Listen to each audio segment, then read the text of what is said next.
Before we get in today's video, I'd like to talk to you about today's sponsors, and that's Keto Meal Prep at Atlantic Caterers, and is run by Chef Chris Francis. Now listen, if you're trying to lose weight, you want to get fit, you got to try that keto.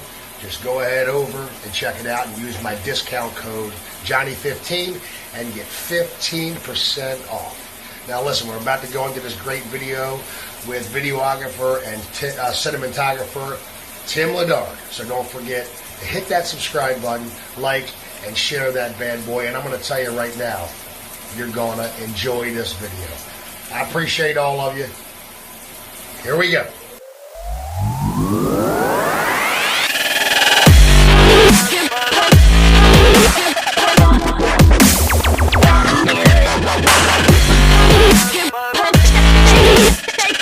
Hey everybody, welcome back to the Johnny Laing Show with Johnny Laing.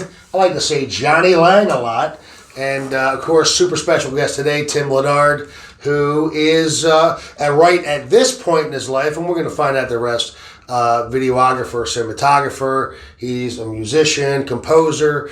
I mean, it's a long list for a guy that's just getting started over the last couple of years, what we're doing. But let's start from the beginning. Oh, by the way, if you guys are interested in any of this, don't forget to go ahead and hit the subscribe. And if you have a comment about how handsome we are, nothing else, then you can go ahead and get down in there and take care of that. So, by the way, thank you, my friend, for coming. Appreciate you, getting to know a lot about you.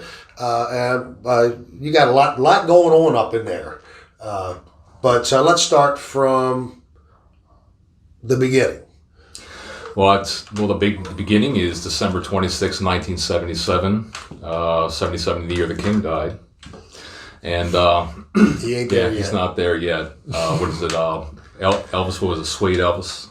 Velvet Elvis. Velvet Elvis, right. Velvet Cowboy Elvis. Velvet Cowboy Elvis. Can't wait. I'm looking forward to seeing that one. And I grew up in Dundalk, Maryland.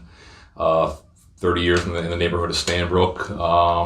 I lived with my parents and my grandparents over the years. Grandfather was a World War II vet, Purple Heart, and came back over in the States and joined up with pretty much with GM on Burning Highway for years and years and years, and then eventually retired from GM.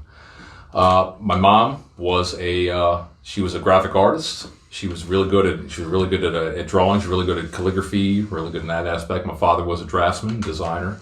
He was also a musician. My mother was a bit of a musician, and it kind of inspired me over the years, like early on, to become a musician myself. That's nature.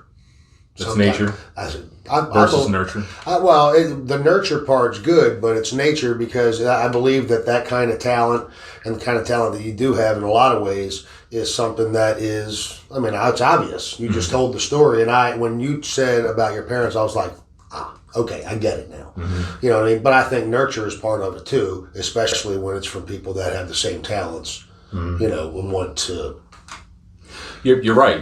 I mean, if a lot of times, there's persons who have music influenced parents, their children are automatically influenced with music. Or if they're actors, they have this influence to take up acting, seeing mom and dad either up on stage or on screen at some point, and it drives them to become something like them, or even better, to excel and succeed them sky high as best as they can.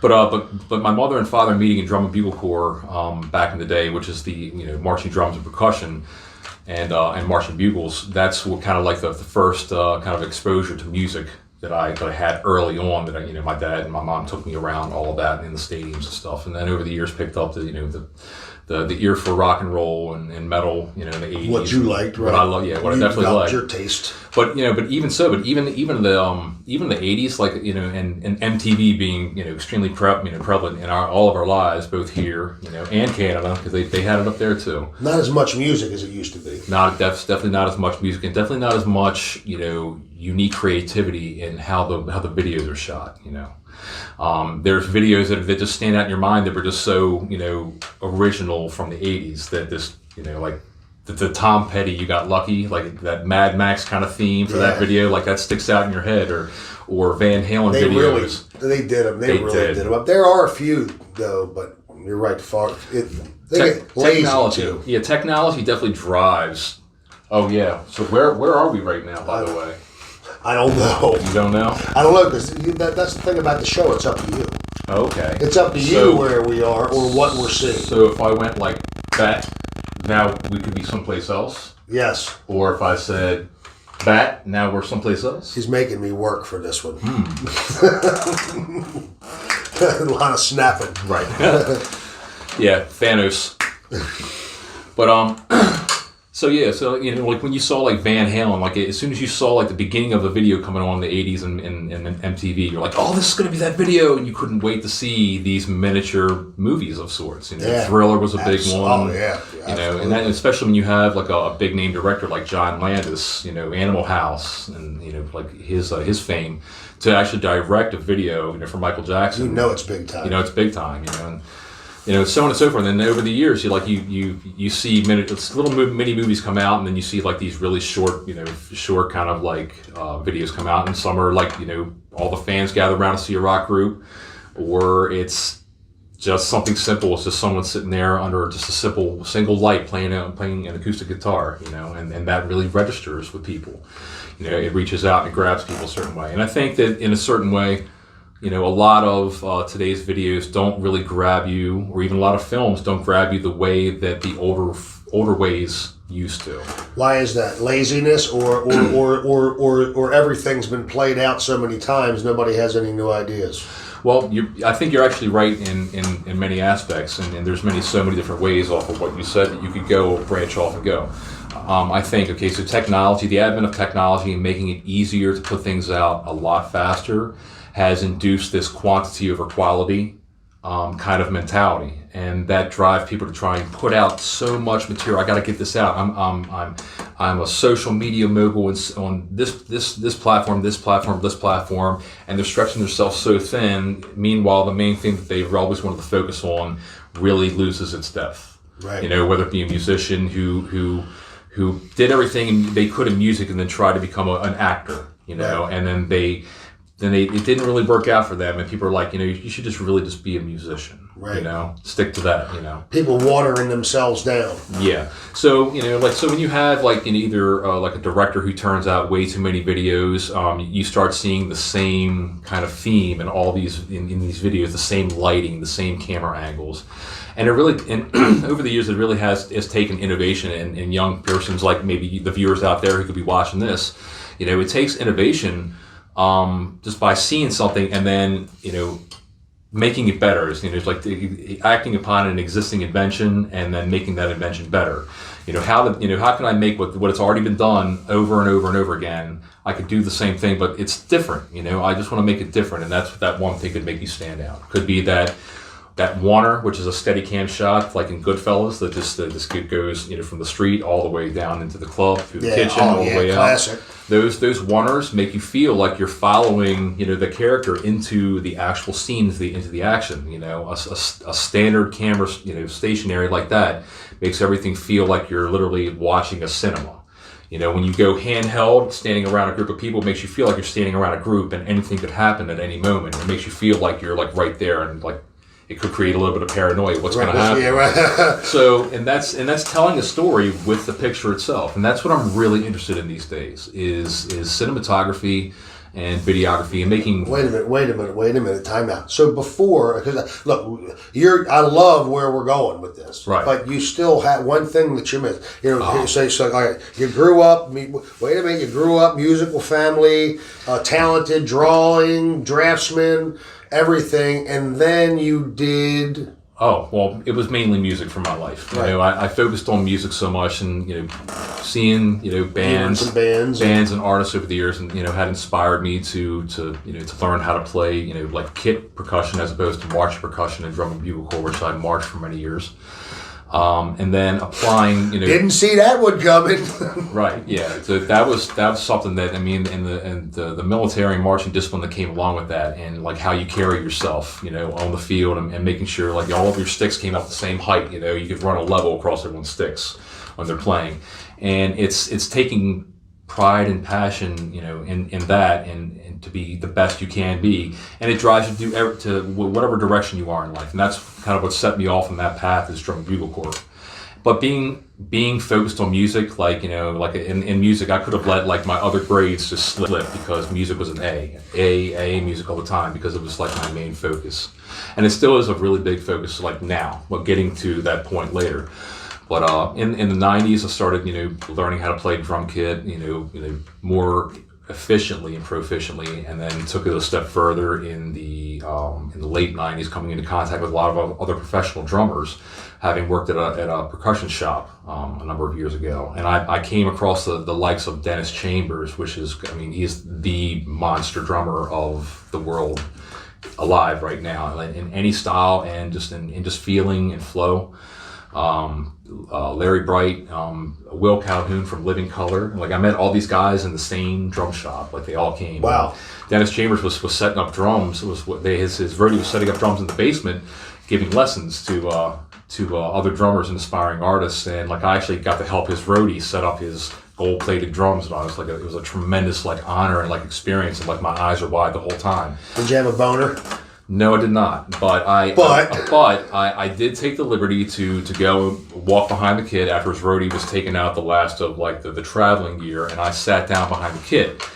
I didn't know who was all here, and I sat down behind the kit, and I started playing a pattern that I had learned by watching one of the videos upstairs in the drum shop that had Dennis Chambers in it, and I was playing this particular pattern that was from Zildjian Day, New York, in the 90s, and I'm playing this pattern, then out of nowhere, like, in walks Dennis Chambers. Wow! I'm like, oh my God! I'm like, he's played with Santana.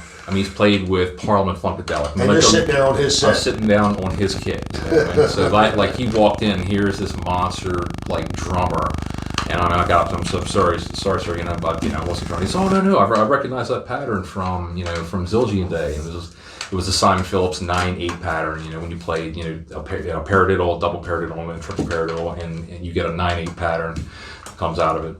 So so that's the numbers thing. So and that's another thing. Like back in school, like I didn't really consider myself good at math, but music math was different for me. It's still math though. It is still math. And you could view it as a simplified form of math, but numbers and math really is the only true like language of the universe, and it exceeds where science and everything technology all stops. And that's part of what makes music happen is numbers and frequency and vibration. Like each frequency has a number to it, and they dial it down to point this number, 0, 0, 1. And that's how precise everything is with numbers and frequencies in music. And there's frequencies and sound that actually just grab you sometimes. It just has that note. Like when a band plays in a particular key, they're like, yeah, that's just grabbing you right there. It gets you in there. Yeah. And you don't have to be a musician to feel that or to understand that, because music really does reach everybody. Everybody. And I really hope that in the future, that people really like try and take one to play an instrument, just to try it. Even just like if you just try picking up painting, or try picking up doing something artistic or creative, in your spare time, it could really branch out for you. Creatively, it could make you feel better about yourself. Absolutely, yeah. So music has always been that thing. Like you're angry, you jump in your car, and you take off driving. You could be pissed off, you turn on music. Right. You kind of goes, all right. Everything you know what? Kind of sets. Right. Yeah. It's all good. Now I can just, okay, we're good. So through high school, I learned how to play symphonic instruments and things of that nature, but that really wasn't my drive. Percussion really was where it was at for me. And then starting in the early 2000s, well, I'll say I picked up DJing too, and I battle scratching a little bit because DJing was popular in the 90s. And I did not see that coming. Yeah. That's number 2. Yeah, shout out to the old crew like Jeff Phillips and Russell Clark and you guys from the Edgemere area and the Fort Howard area. They were the local DJs back in the day. Like you had DJ Rampage coming through not too long. Oh yeah, yeah, that's right. Yep, he's my guy. So I picked up DJing and picked up turntablism in the late '90s, and then just kind of faded out of that and jumped back into drum kit. Did you say turntablism? Yes, turntablism. What, next level? That's what's going to be right there, turntablism. Turntablism. So they can see the whole word. Word of the day. Turntablism. Yeah. Right on. Right on. That's awesome, man. So, and because I was a drummer and percussionist and understood rhythm and numbers, and not necessarily the math and all that, which I was able to graduate high school. It's like most other persons do. But as far as like that music math, that actually helped me, with when it came to mixing music, and then eventually getting back into drum kit after kind of letting turntables and electronic turntables go to the wayside. They took you over for a little while. Yeah, I mean, you find a new kind of music, and you start getting interested in that style of music, and I'm like, well, how's that music produced? Run in that direction. Yeah, right. So then instead of going, I go to the music shop instead of going to the drum section. I'm like, all right, well, I'm going to go into the synth and keyboard section, and here's DJ and lighting and all that kind of stuff. And wow, look at all this neat things. And when you press this button, it makes a sound, but the lights move with that sound also. I'm like, oh, this is getting interesting. So.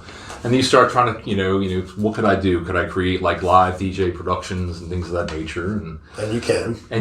I didn't really take it that far. I didn't like really get into any competitions or anything like that. But like a lot of us, we wound up mixing for our friends at parties and things of that nature. But getting back into drums and percussion, where it was really at for me, in the early 2000s, and joining up with a band that was one of your former guests, Tim Lidard, was a guitarist of. Hi, Tim. Hey, Tim. How you doing, man? And I think they were called Veerkat back in the day. And what was the genre of music? Well, originally they were playing originals, but then they wound up heading into the cover realm, and that's around the time that I came into the band. And Dominic Cavey, who was playing drums, went up to be the front man and sing up front. And Dominic Cavey was a great singer and a great drummer as well. He's actually playing, I cannot remember the name of his band right now, but Dominic Cavey is still playing out and about, and has a lot of shows going for him these days. Still rolling with it. And you also compose? You also write? Yes, sir. Again, skipping that. So in the 80s, I took 2.5 years of classical piano up at Dundalk Community College. So I'm sorry I'm skipping over stuff. Skipping over stuff, but this is the stuff like, okay, now, I'm obviously very talented, but I didn't see that one coming either. Classical piano. So, I love. Me too. Like, for some reason, the articulation of expression of music when it came to classical was, for lack of a better word, in the eye of the beholder. Meaning, like, you either heard a piece of classical music that you liked or you didn't like. It either grabbed you and you knew that bum, bum, bum, bum, bum, bum, bum, bum, things like that everybody knows, that it grab you. But then there could be a harpsichord piece that you've never heard before, which there's a lot of things going on a 2-scaled string piano like this that people just can't follow, and it's just too many notes, or just the progression of it, they just can't follow. They just can't latch onto it. Right. It's like people trying to latch onto Rush when they first came out. Right. Rush was the first band to make it to get people to understand the odd time signature. And what I mean by odd time signature, here's what the music math comes into play. So everybody plays, they hear most of their songs are in an even time, or an even time signature. 1, 2, 3, 4, 1, 2, 3, 4, 5, 6, 1, 2, 3, 4, 5, 6, 7, 8, 2 bars of 4 equals 1, 8, 1 bar of 8. So you see how that goes. So they were the first band to get people to understand a bar of 7, 8, or a bar of 3, or a bar of 5, 4, and how they came together. But then how they could take a bar of 5 and then a bar of 3 and still and even though they were both odd, they still made it an even, because 5 plus 3 is 8, and it's simple math. And when people figured out that, but wait, how does that work? The musicians got it, but not everybody else got it. They were still able to just move their head to it. Right, that's all you can do. That's all you can do. But they were like the innovators. They were that band that was always like innovating. They were the ones that got people to understand that technical aspect of the numbers of music. And classical music was all about the numbers. I mean, they correlated a note with a number, with a position on the bar staff, and on all these lines, and how far up beyond those lines. When anybody who's a musician, and you see a bar staff of 5 lines going across here, You can understand, where the notes are on the lines and in between the spaces, and then where those lines are above that bar staff as well. He's really making me work. I got to. Somebody's got to. He's really making me work. This is Johnny Laing. Okay, so music is your thing. Music has been my thing. So, but now, did you play out? Was it your career, or was it? I mean, you obviously played out at some point. Yes, I mean, I was the weekend bander kind of deal, like a lot of guys. Local band. You played local spots that like the Zoo, which eventually became the Black Hole. Played. And now it's an office building. It looks like. Who knows whatever they're. That's what it looks like. It's been under construction for 3-4 years nonstop. Yeah. Ugh. They finished the 695 Bend before they finished that place, like redoing that. The other places, like some of the other places that I got to play was Hal Daddy's, which is like kind of one of the staples of Baltimore City, the music scene. It was just a little hole in the wall bar that had a basement. You performed in the basement, but the bar was upstairs, and it was much smaller than your actual studio here as far as width-wise. You had to like scoot by everybody constantly, but it was the place to go. Was that hangout spot? It was like the Cheers of Baltimore City, but with more riffraff to it too. It wasn't like all upper class like Cheers would be, something like that, something of that nature. But yeah, so playing all the local scene, I then. Over the years, I wound up getting to play like larger venues like Ram's Head Live. Wow, that is a soundstage as well. Wow, and it believe it or not, it really isn't hard to get your performance on those stages. You just have to put your band's name in there, and they'll find eventually there's going to be a venue that. And you have to not suck. Well, I mean, like I said, beauty, like either beauty's in the eye of the beholder, or something of that nature. Yeah, but the masses tend to make that decision. The masses definitely do tend to make that decision, especially when it comes to like music and movies and Mm-hmm. Yeah, I mean, but definitely don't forget. A lot of what you hear is influence. Like music companies, they influence radios to play particular styles of music and the bands over and over again. That's why you will hear AC/DC on the radio every single time you turn it on. At least here in Maryland, you will. It's kind of, you hear the same bands. You hear AC/DC. You hear, Foo Fighters now in excess of play. They play these bands in excess, and they keep pushing and pushing them. Meanwhile, all this other talent gets thrown, kind of thrown to the wayside and doesn't get any mainstream play. And then you have underground media types or even platforms that help try to launch these groups and get them more well known, to get them, noticed. Could you imagine how far Rob Fahey, we were talking about Rob Fahey before, imagine if he had the platforms that are available to musicians now, back when he was thriving, when he was first coming up. It would have shot him to the moon, Rob Fahey. Rob Fahey is a local artist who has been literally the local hero of Baltimore. He's famous. He is famous. I mean, he's nationally famous. Yes, he is. But he's super famous. Yes, he's super famous in Baltimore. Because he's literally he's the local hero. He's an amazing artist, in my opinion. And he's been doing it for such a long time. He has outlasted so many other artists or people who call themselves artists, for lack of a better word.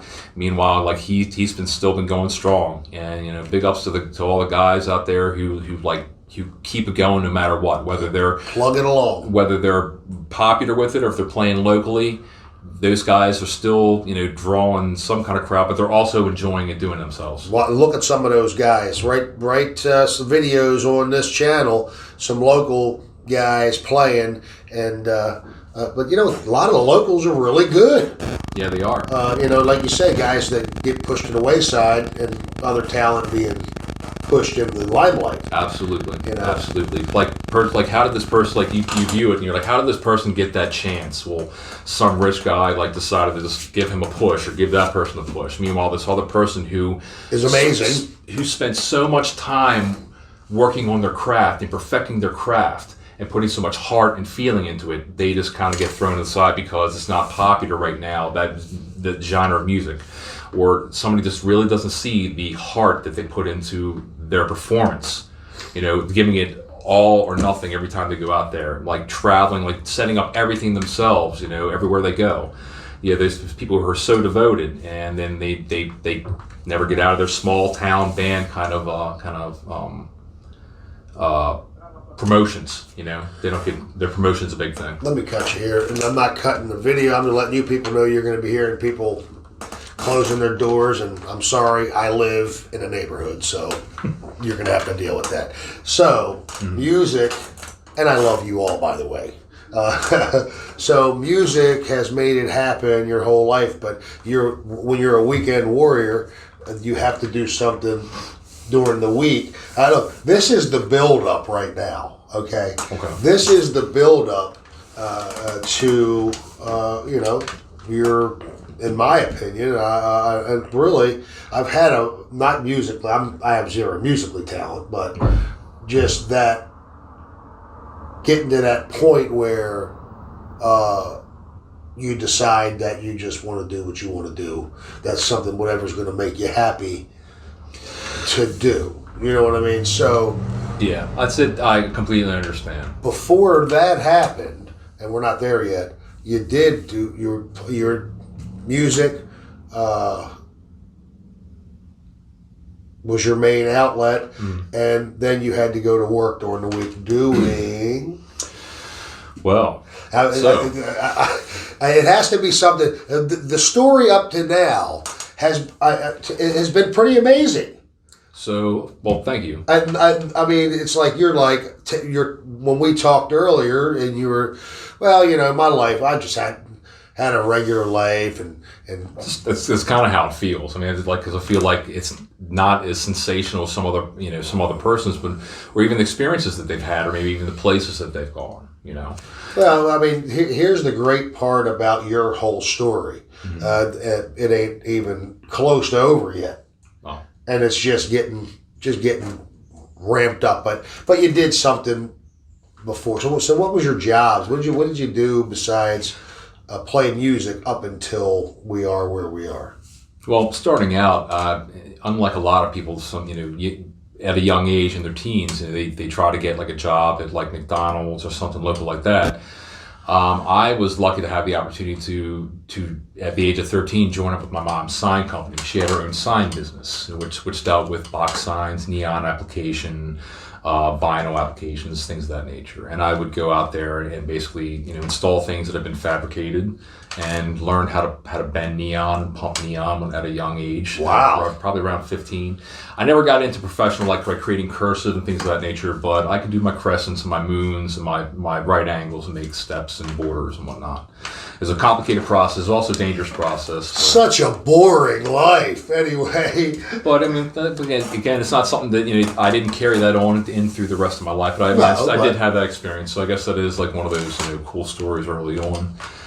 Then I did kind of fall into the, after spending 7 years, working for my mom's sign company, and then her company eventually got swallowed by another company. They bought them to have them do specific work directly for their company, so they weren't even subcontracted anymore. I wound up getting into and went to work for Domino's. So, sorry for any copyright or trademark infringement saying their name, but I delivered pizza for a while. I did the same, by the way. Oh, you did? For Domino's. Really? Yeah. Up here in Dundalk? Yeah. Same place, Weiss, where Weiss is now? Yeah. Oh, right on. Yeah. So they're... Ray was the manager when I was there. Ray Richardson. Scott. I don't know who that guy is. Scott there was, yeah. Anyway, but so I started delivering pieces, and then I found a contracting job during the daytime, doing everything, doing studding, doing carpeting, doing linoleum, doing everything. And it was just one of those kind of get by jobs, Right. Late 90s, and entered into architectural and survey, doing property survey and topography, and also had the experience of doing some GPS topography, which is pretty. It doesn't sound complicated, but it's not. You've got 2 units. You set one up here, and then set another one up. Somewhere within 10 miles, and then you guys press play at the same time, and 6 to 8 satellites that are out of the hundreds of thousands that are going overhead basically scan the area and lay out the topography at a digital scale. And then you take that information and you take it back to the CAD guys back at the office, and they sit there and they grade everything, and they put everything on, they print it out onto a blueprint. So survey and architecture was really interesting. I got to go to some unique places, but I did have to cut a lot of line, because when you set up, traverses and, from your front sight to your back sight, you have to have a line of sight to your prism so you can bounce your laser from one to the other, So I did a lot of tramping through like knee-high, waist-high snow and really, really cold areas, saw a lot of wildlife, a lot of deer. I was still messed around with, that was around the time that I was DJing, was messing around with that, but then eventually found the local band scene, more appealing, and found my way there. And I held a couple different jobs over the years. I worked, for, a door company that handled cold roll steel and galvanized, steel doors. But I mean, there's just a lot, everybody has those inconsequential jobs, and then you come across that job, you stay at for a long time. At a point, I worked for Southwest Airlines as a ramp agent, and that was probably like a really unique, feeling, is getting to work out there on the AOA, or the airfield, as people want to call it. With these huge, really expensive jets that are that have 140 lawsuits, as they used to call them, on there. There's 140 lawsuits on that plane.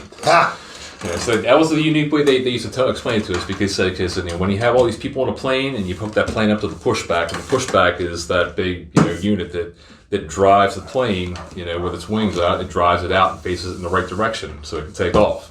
It says, well, if you take off too fast, or you stop, or you jerk it, someone's gonna be like, "Oh, my neck," and then they sue you. Well, what if everybody on the plane got a hurt neck? It's 140 lawsuits right there. So they made it say, they're like, try not to think about it, but think about it, but don't think about it. And it was just like this endless cycle of like, all right, they're like keeping you on your toes for sure, right? With reoccurring training. So I actually met a couple people, celebrities there. I mean, they're always sports and athletes stars are coming through there. Lou Diamond Phillips came through one day, but yeah, just being able to work at the airport was definitely a unique experience, and being able to go all these different places and swipe a card and walk down hallways that nobody else would ever be able to walk down, and then come across here's a station out of nowhere. It's just like this moving station. They swab my hand for explosives, make sure I haven't been handling explosives. So it was a unique time, with security and everything. A couple of years after 9/11 in 2001. Oh, so yeah, tightened it definitely tightened it up. And then before this, when I say this, right now, I spent 5 years in pest control. It was kind of out of necessity, but again, I did it to the best of my ability, just like every other job, just like everybody should. Do your job the best you can, or don't do it at all. You wind up being exposed to like the dirtiest of people, and like I said, they live up to the labels and the connotations laid upon them. And the types of just stuff you came across, like cabinetfuls of dead roaches, along with live roaches, roach feces, and all the stuff, all the nasty stuff that comes along with. Mm-hmm. Yeah, so I was just, as pest control technicians, it definitely it strengthens your stomach in one form or another.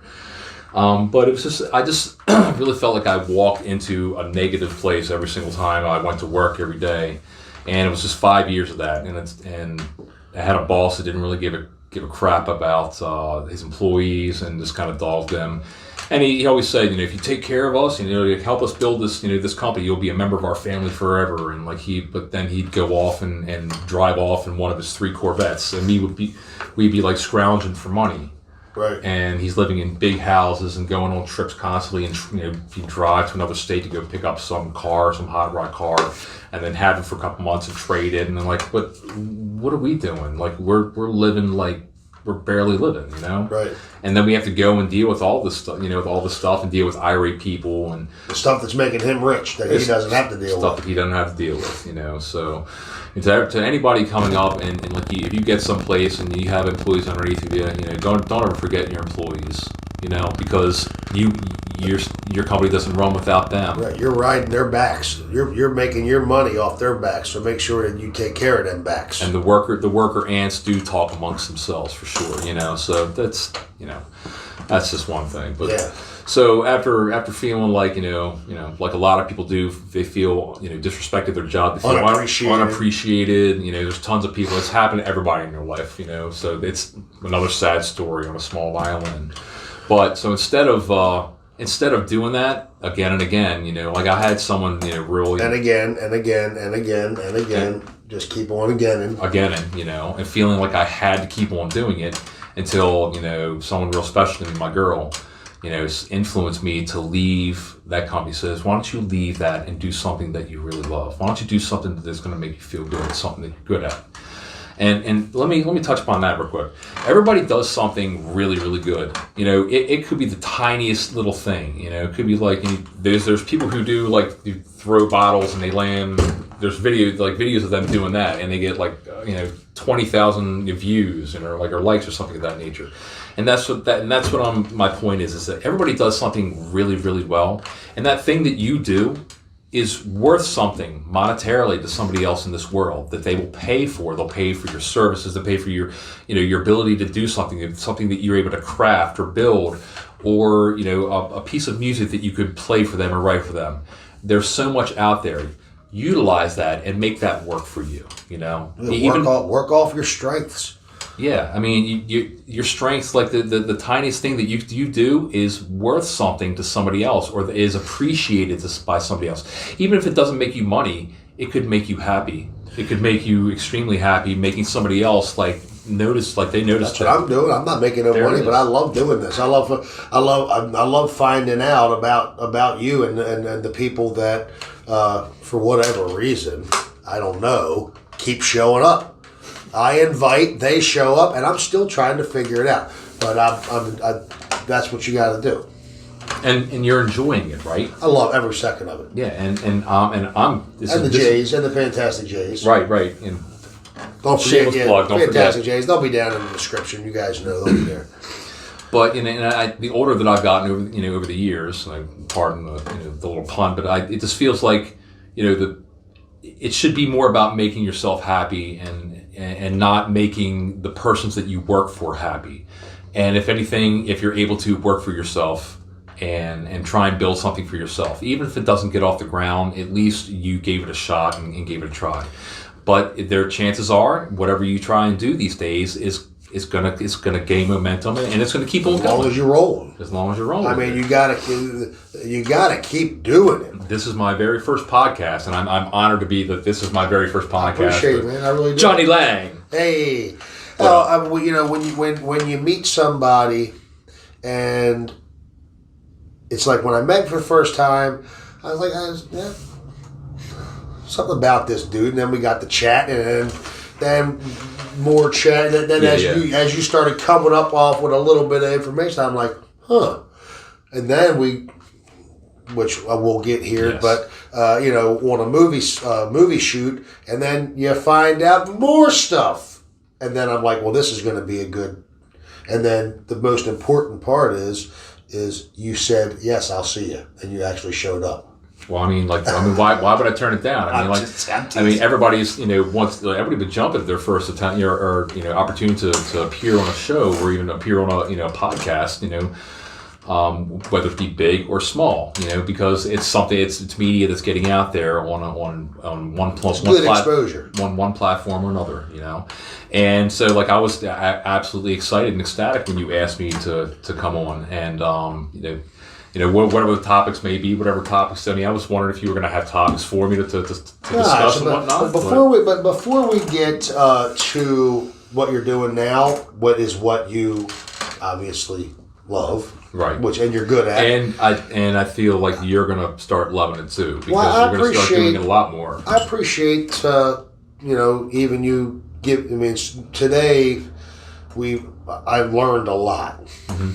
And you took the time to actually explain stuff to me, and I appreciate that. Not a lot of people do that, and I'm, I guess, tech dumb, but learning, and it's nice to have somebody that you can say, hey, what do you think? Look, hey man, you're not tech dumb. Look, we have lighting going on here. Clearly, we have the Big audio. Joe. We have the audio and visual capabilities of sending out some kind of signal for someone to see someplace. So you're definitely not the tech dumb. Well, I'm learning. So you are a bit of a conspiracy theorist. I don't say conspiracy. Okay. Remember you say when you were talking about your insect job, yeah, or pest control job, and then people sometimes live up to their stereotypes. Oh yeah. So that being said, Yeah. So having been tired of seeing like disgusting people and walking into their place and walking out of their place and smelling like their place. I'm talking about the conspiracy. I'm comparing it to you saying no, you're not a conspiracy theorist. I'm saying. Oh, okay. Yeah. I get you. You know what I mean? So, what do they say? If it walks like a duck and it quacks like a duck? Because I am too. I mean, some of this shit you gotta really sit and say, wait a minute now, this is not adding up to this. So how are they saying this when you know damn well it's this? right, right. You know, like, yeah, I understand. Like, so what you want? Just I don't want to. I want to. We'll delve into all of that. We'll make that its own podcast. Okay, that's fine. I'm good with that. But that being said, I do want you to just talk about what is your favorite one, your favorite, whether it be Bigfoot, whether it be the Loch Ness Monster, whether it be, Al Capone's vault. Stuff that is, you know what I mean? Yeah. Stuff that could be true. We don't know that they're not true, and there's evidence to say that they could very possibly be true. You see where I'm going with this? Yeah. Okay. I do. Yeah, like my one would be the biggest like cover up on the planet, and that's the fact that we have advanced technologies that are kept from all of us, and like this little bit of technology that is released to us here and there, like the ability to have like cell phones that are like computers in your hands and things of that nature. Pretty amazing, though. Pretty amazing, yeah. But I mean, like there's technology spikes, and like in the past 100 years, from the year 1900 to the year 2000, you had this huge technology spike. Prior to that, you barely had the wheel or other little bits of like you're barely cooking with fire. With fire, yeah. And then all of a sudden, we've got microwaves and we've got computers, we've got microchips and all. Like, so it's somebody higher up, releasing little bits of technology that they have. But there was at some point in history where we were intelligent enough to know that, wait a minute, you better give us something, because you got us down here cooking over coals when we know you. People are getting smarter and smarter, and they're wising up, and that's why people think that there's higher ups that are trying to dumb us down in so many different ways and so many other different ways. I can see that, though. That I can see, not even about any kind of conspiracy theory or anything else. They just want us to be drones, basically. And you see it. You with all the technology, like you can see so many people God online. bless America, by the way. You see so many people online there now. So many people have a voice, and you can see how many like really dumb people there are out there, and like putting their like spitting their fodder out there, and you're like, there really is that many dumb people out there just like feeding into like so many stupid things. So like when you say like, man, I can't believe there's that many dumb people, like believe it, there really is that many dumb people. Well, I think it's that herd mentality, and that's how for sure we've all been groomed. You know what I mean? So and they try to dumb us down, right? But to me, I mean, and we all fall for it at one point or another in our life, and maybe out of fear or maybe because we were, I don't know, maybe we were just too drunk or high that day. I don't know. We didn't understand something, so somebody higher up sent somebody out to explain it, and you accepted it. And said, that makes sense. Okay, swamp but gas. It's really this thing over here. Swamp gas and a weather balloon that reflected light off of the moon. They're like, okay, yeah, we accept that. You're smarter than us. But now, like they're still trying to keep people from being smart, and it's getting harder and harder to protect the bigger secrets that they've been protected for a long time. God bless the internet. Yeah, but that's for a different day. That's for a different day. Okay, so let's get to what you and I are doing. Like you and I just recently worked on. Okay. Well, first of all, of this whole daggone thing, and you did go off on a little video tangent earlier, but we had to get back to you. Before that. So sorry, it's my first time, folks. So I'm kind of jumping, No, I love it. No, I love it. That shows your passion. So you are a videographer. Yes, I'm a videographer and cinematographer. A creative consultant as well. For anybody who's interested. If you give me an idea and you want to expand upon it, or try and make it better, whatever it may be, whether it's music or it's a true thing. Movie and film, if it's building something or designing something, I'm available for it. The more brains you have thinking on something, the better expanded an idea can be.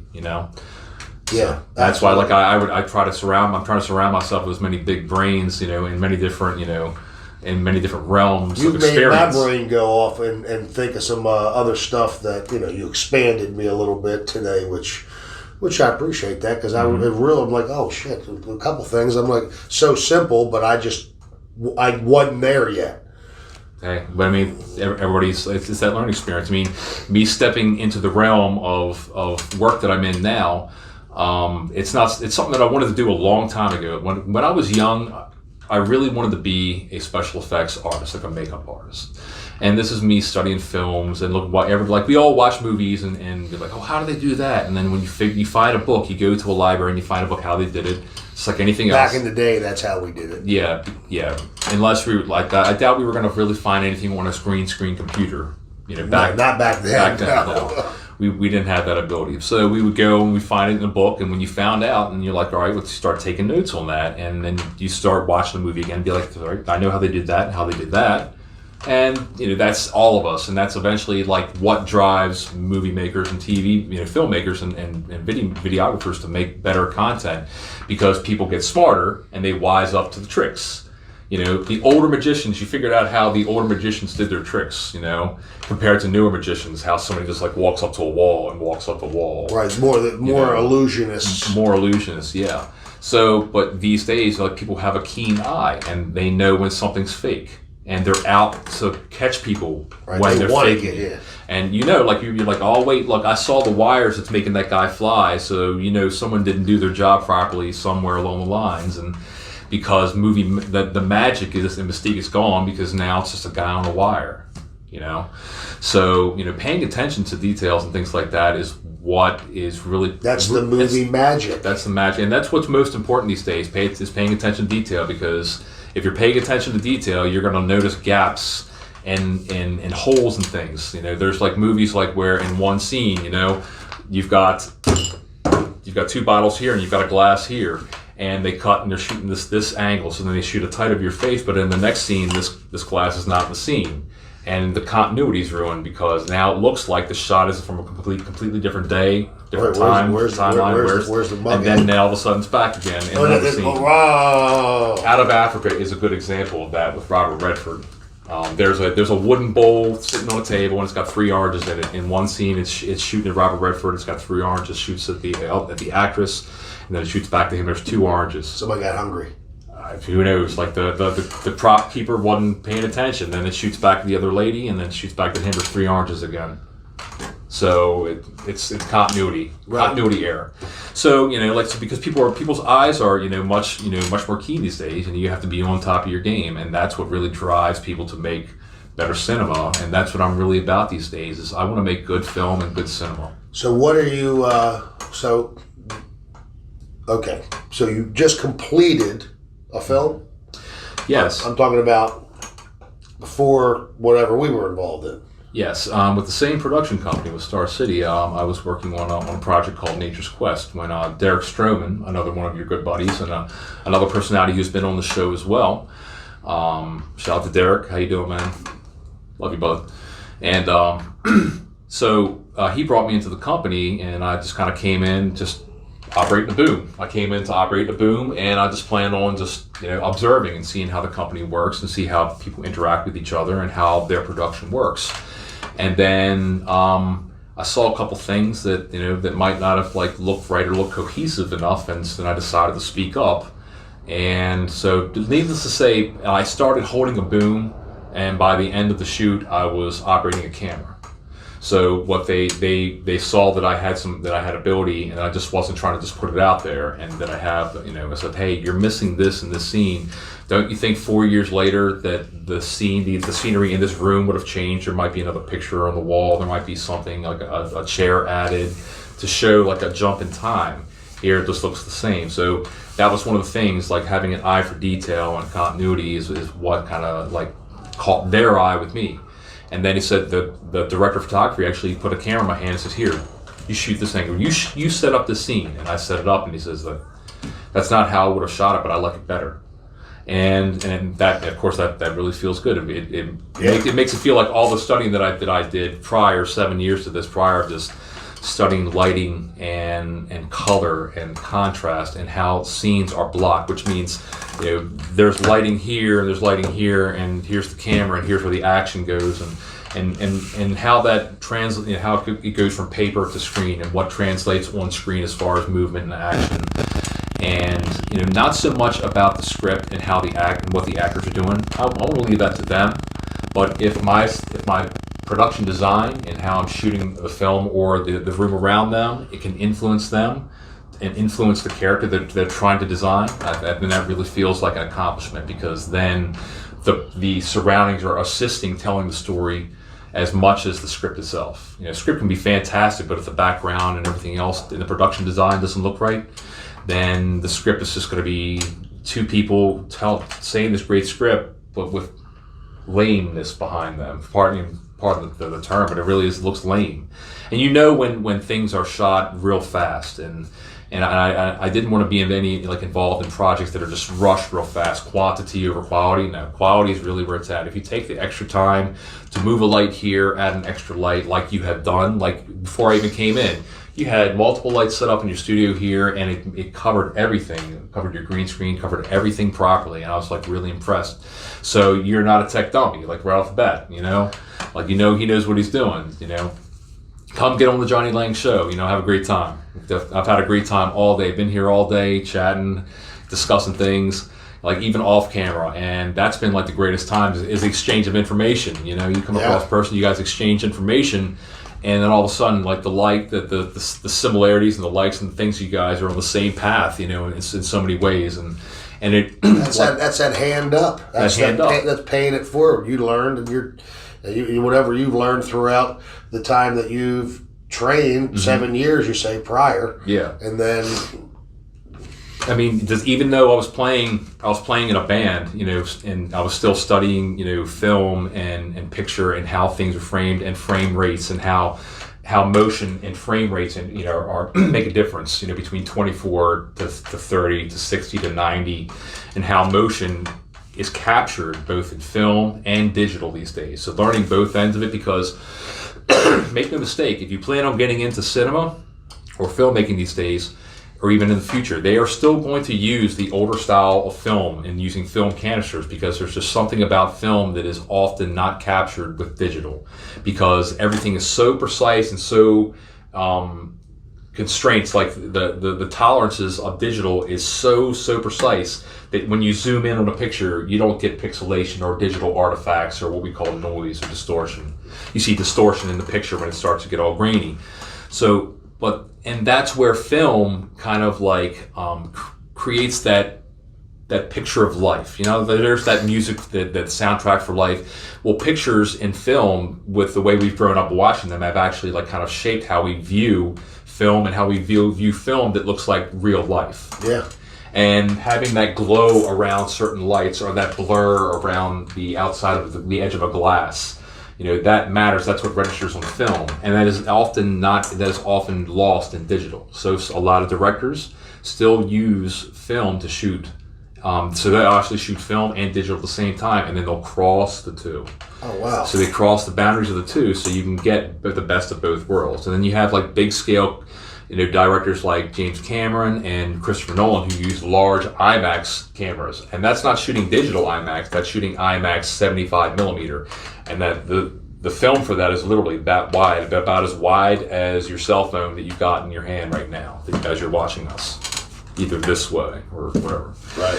So yes, there's all these different sizes of films, and IMAX originally they used to take 3 independent layers of film and play them all at the same time, overlapping themselves here, here, and here, to overlapping like that to create one picture. And that's this giant picture you're looking at on the screen in IMAX. Wow. The huge giant IMAX that they used to have in the Science Center. Right. That place. They don't have that one anymore. I haven't been to Science Center in probably 25, 30 years, so it's been a long time. I remember when that came out. IMAX was the bomb. So this movie, the first movie, is again called Nature's Quest. And what's just a quick quick overview of what's the?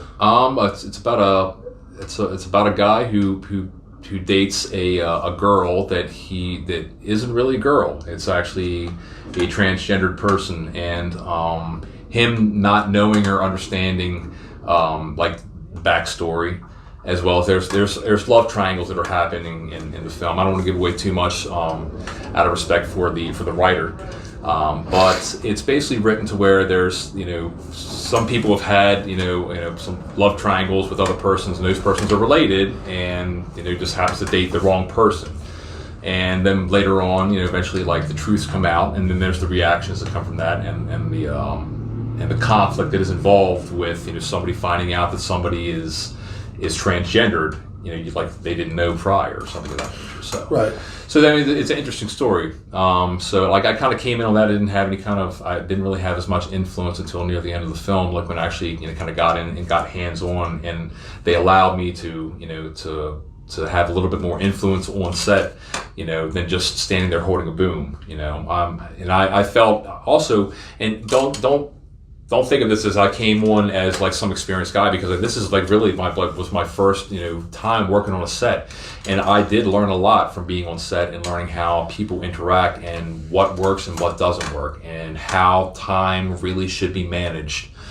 Time management is a really important thing when it comes to shooting any kind of video or any kind of film, and staying on track and staying on course. And it takes a lot. There's a lot of people that it really takes to make productions happen. But there's ways to scale those people back for your smaller productions, or if you have to cut costs. Well, I learned a little bit about that because this past weekend I was on the set of a new movie, same production company, which is Star City. Star City Productions, and that movie is called. That movie's called Reversed Freedom. It is 2 short stories interlaced for a generally short movie, probably about 15-20 minutes each part, and it's about racism in America, but the flip-flop, how it can be reversed and flip-flop back and forth. Instead of viewing one group of people as racist, you can view a completely different group of people as racist, and the role reversal that comes along with that.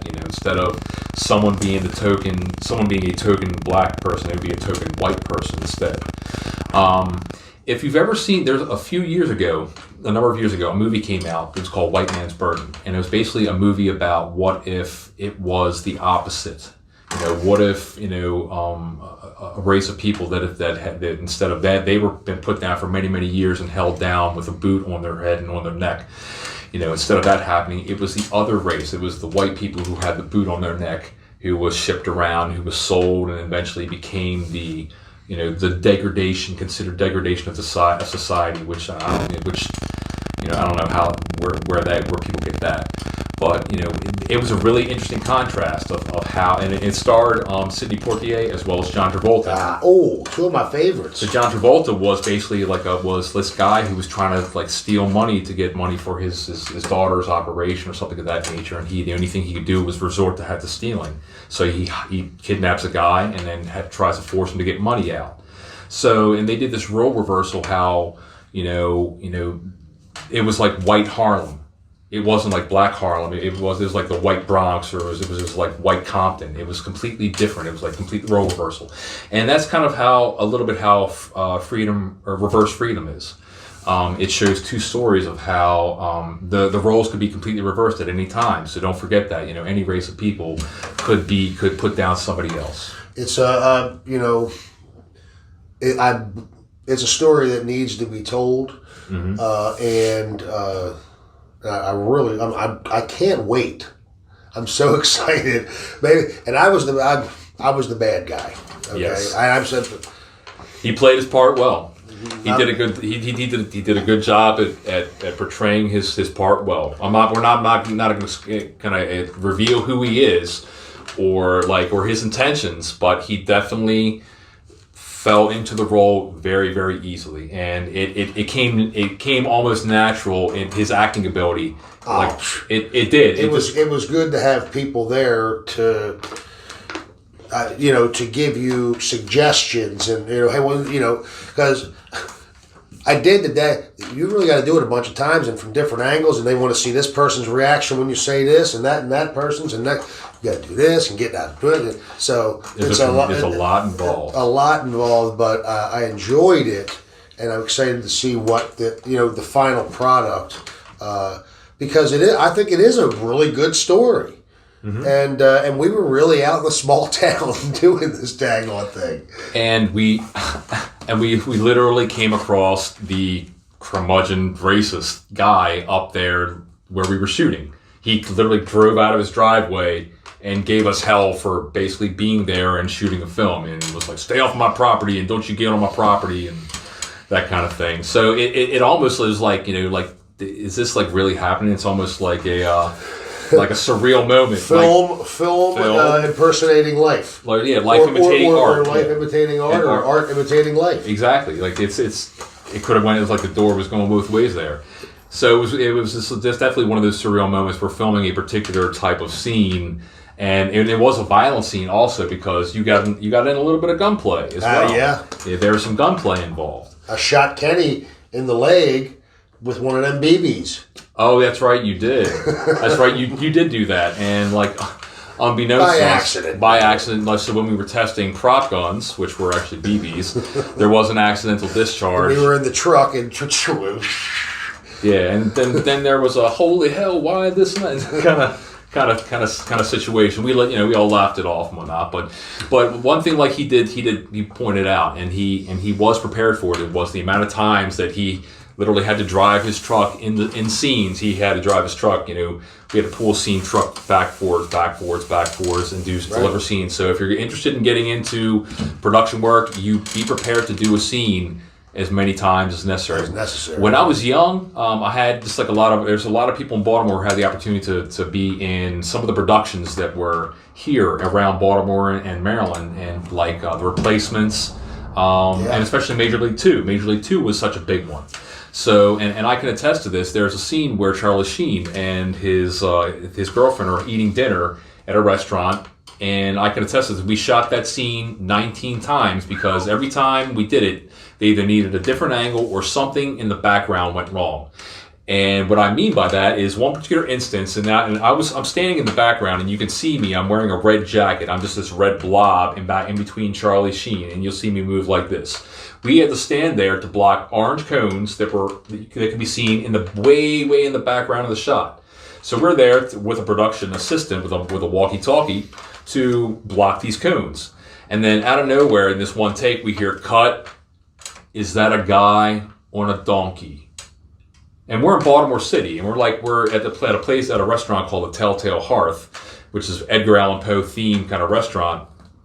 And we stop and we hear from the walkie-talkie, and we turn around, and here comes an older black guy on a donkey that used to pull one of the fruit carts and vegetable carts. A-rappers. Huh? A-rappers. No. He's just. No, I'm saying that's what they're called. Oh, that's what the they're vegetable called carts. A-rappers. No, the guys that work the carts. They walk down the streets. I don't know if they do it anymore with the horse or the donkey, and it pulls the carts. Yeah, and they yell for you to come out. They're called A-rappers. Okay, right on. That sounded like it was Baltimore thing. Yeah, it was definitely a Baltimore thing. So I mean, if you were to go back and look at Baltimore's history, they had fruit and vegetable carts that went around all around the city, people peddling their goods.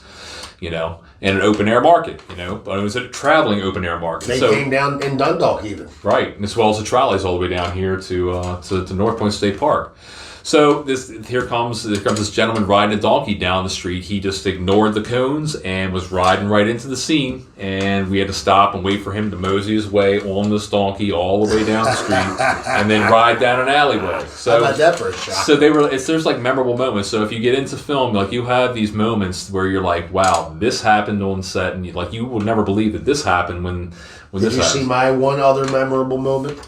Well, which moment was that? So that's when Derek and I were down in the city, and we were doing a scene for another movie. Yeah. I only did one scene, and I had a prop gun. We're down at Federal Hill, right? And somebody called the cops. Uh-oh. And there I was, and he's pulling the... So that happened? I have it on video. I'll show you. Okay, good. Because I'm sorry, not good that you got hemmed up like that, but I had to go home. I had to go home and meet up with my family because it was a long day shoot. We got up there real early, and shot a long day, and then they continued on till 1 or 1:30 in the morning, right? When they finished out. You guys finished out that night. Somewhere around there? Oh no! Well, we left. Okay. When we left, as soon as our portion of the video was over. Okay, right. Filming was over. We headed back to Baltimore. Right on. Okay, so anything that you want to ask me? Is there anything that you want to know about me, or anything that's because I want this to be a two-sided, just in case, and I'm an open book.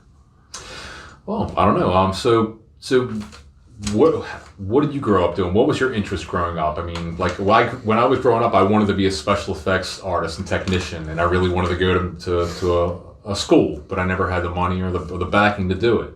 And then life grabbed a hold of me. Right. What did you want to do before life grabbed a hold of you? I tell you, I've always wanted to entertain. Yeah. Of course, I don't have any musical talents. I can't sing, and I'm ugly. So all those things go against entertaining. Yeah. And then this wonderful thing called the internet happened. I've done a lot of things. I worked in the dry cleaning business for years and years. I delivered pizza. I delivered pizzas for a long time, even if it was just part-time. I was basically, your story and my story are very, very similar. Right. I forgot, I had also done the bouncer, doorman, security thing for a number of years. And then just getting up to that point where you're like, all right, I'm doing all this stuff. So when am I going to do this stuff? And then I shout out to Simon Whistler. I'm on YouTube. I love watching YouTube. And I stumble onto his top 10s channel, and then I go on a Simon Whistler YouTube binge-a-thon and watch who knows how many of his top 10s. And then gentleman Jim Mills, my best friend. And I said, hey, how about we start a YouTube channel? He says, okay. Automatic. He agreed immediately. Didn't know anything about it or what ideas I had. He said, yeah, okay. All right, well, what do you want to do? I said, well, how about we do a top 10s channel? And then got to chatting about it, and then we did it. And now we started selfie style. Right. So we're doing our videos selfie style. And then we did a ton of videos at Robbie's Bar and Grill. Outside, because they have the outside bar. Right. And plus we would do top 10 drinks, certain drinks, top 10 drinks that get you there fast, top 10 drinks from the 70s, top 10 drinks from, top 10 frilly, different ones that we've done. And then we have audience participation. Well, they'll come up and try the shots or the drinks. And while we're doing it, that's one of the, but anyway, and then that's it. And then I recently said, well, what, I love the Fantastic Jays. Our channel is really doing well. But, I mean, what about Johnny Laing? And what I mean is there's stuff that I want to do, and this is it. And what I like is this. I like the information. I like to learn about people. And a lot of people of the people that have come in, they will say to me, as you said, I don't lead a very interesting life. And then it all comes out. Then the truth comes out, and it ends up being... Most of us, like yourself, we're modest. We're modest in the sense that, what have you, tell some of the fantastic things you've done in your life. And you're like, well, then some people look back at their life and they're like, well, then they don't really consider, well, I've been to Europe and I've been to England, France, Germany, Holland, these different countries. But to some people, they're like, wow, that's incredible. To others are like, well, have you been to Japan yet? Or have you been to India? Have you been to, well, these are the places that they've gone. And then you're envious of those places that, I never looked at it as, no. I've never looked at it as you're not a one up the Joneses. You're following your path. at a particular point in your life, you wind up saying to yourself, without being self-centered, like, what about me? Like, have I thought about like making myself happy? And it really took for me somebody else telling me that I need to like pay attention to what I want, as opposed to what me paying attention to what somebody else wants all the time and staying on their schedule, and to try and create my own schedule to where maybe I could exist and be happy. I'm lucky to have a similar person in my life, and Miss Patty, and everybody knows Miss Patty. But she, that's what's important to her. And she's a hard-working mama, don't get me wrong. She, she wants me to be happy. And that's why we're doing what we're doing today. So, listen, we're going to get out of here, but I want to invite you back for another one sometime when you have a chance, and talk about all that other non-conspiracy theory stuff. Non-conspiracy, because anything that I would talk about on there is not going to be, up for debate. It's stuff that I definitely researched it and found it out. You got the facts. I got the facts. Well, then that one's going to be a little more structured. Yeah. I want to, because I want the breakdown. Oh yeah, definitely, and I'll do the breakdown for you. I mean, you can have, if you want to cover it all in one, if you can want to focus on different ones. We can break it down, yeah. Break it down. Sounds. I think that's something that people are interested in. I know I am. There's some stuff that you need to know. X-Files, bitches. Something along that. See that X-Files emblem right there? You son of a gun. Now the music. I can't do that. Copyright infringement. Oh, that's right. Well, we can't even put the X up there either, probably. Oh, I'll do it. Okay. So, but I appreciate you coming out. It's been a great conversation, and I'm kind of excited about some of the stuff that we've been talking about, and I really do appreciate you helping me make the Johnny Laing Show and the Real Johnny Laing YouTube channel a better and just help me put out a better product and better content. He's got great content coming out down the road with his ideas. I appreciate it. And listen, everybody, don't forget to catch us the next time on the Johnny Laing Show with Johnny Laing. We'll see you later. See you guys. Cue the music. That's good, isn't it?